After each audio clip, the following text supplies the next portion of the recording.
summits, both of you guys? No, not mine. This is my 14th MVP Summit. How about you, Tushar? Yeah, this is my first time in MVP Summit. I just got awarded in January, so I'm fresh out. And yeah, it's my first summit.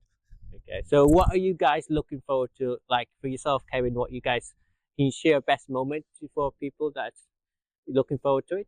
Yeah, my recommendation, I've said this to anyone who's coming in new, if you're looking for a good experience at the summit, network, get to know people, reach out to the folks who maybe you following online, even people you don't follow online, make contacts, try and link up with some of the product group as well.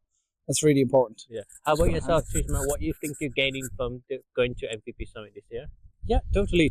And I totally echoed Kevin's point. So networking is the best. And basically, it's really, really fun when you see people online and you have faces from LinkedIn and you can actually see those faces in the summit. And then you go up to them and they are like really nice people and you're talking to them about the technologies, the things that you're passionate about. That's actually make it really great. Yeah, brilliant. So has MVP Summit is all about the community. We just want to get some experience from you guys. So what are you starting from, Kevin? Can you please share your memorable experience from the community involvement that brought you where you are currently?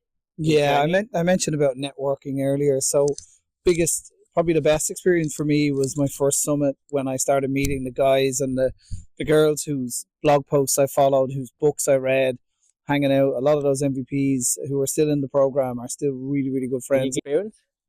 My memorable experience, so it's all about the community contributions, and I believe it was started long back, and I believe 10 years back when I did my first talk, and when I started following MVPs. I was actually a student partner before, and I was having a lot of conversation with MVPs, and it was something that I aspired with.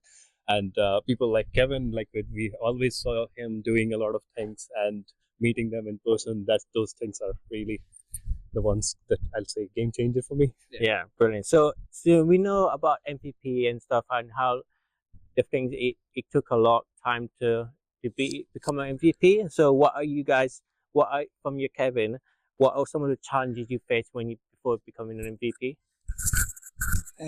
Before becoming an MVP, I'll say before and even being an MVP, because we gotta constantly renew, and a lot of it's been a fantastic ride for me so far. A lot of it is down to the amount of effort it takes to, number one, to get your MVP award, at least if you've got a chance for it, and then when you have it, to maintain it. So my contributions have changed a lot over the few years. I started out blogging, tweeting, doing all that stuff initially. Then I went into writing books, which coincided with my first child being born, and plenty of times I fell asleep at the kitchen table at 1 or 2 a.m.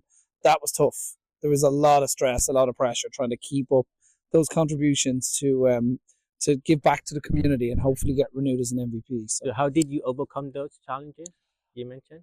Just better time management, I suppose, and just breaking things down. Initially, I didn't overcome them. I was just constantly tired. Yeah. You learn to manage your time better, and if you can segment some time in each week, if you're looking to either get into the program or at least try, or if you're looking to maintain it, put some time aside each week, and I think you'd be wise to manage your time in that sense. Yeah. How about yourself, Tushar?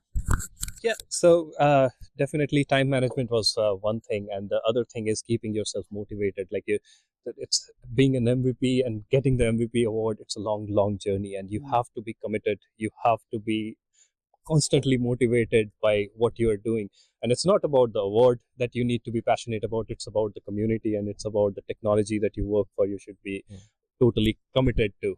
And that's, I believe, it's the biggest challenge, because when you're doing a lot of stuff, there's always a point where you feel like, okay, am I getting recognized? Am I not getting recognized? And all those stuff. And that's where, if you get demotivated, that's not worth. So you have to keep yourself motivated. Yeah.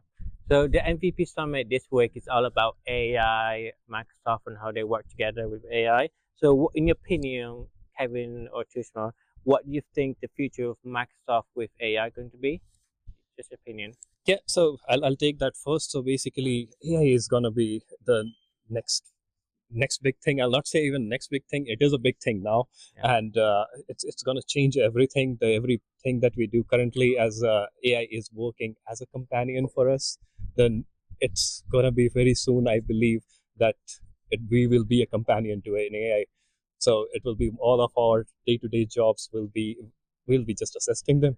That's what I am thinking. So there will be someone someone sending documents created by AI, some AI reviewing that document, and you are just doing a cross-check of that. That's all. How about yourself, Kevin? Copilot everywhere. Yeah, Copilot. That's pretty much the message, right? So, That's true.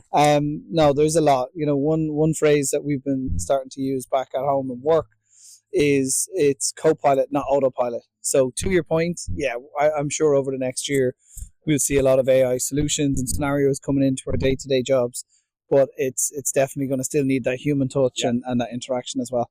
Okay. Thanks for joining this episode, Kevin and Tushar.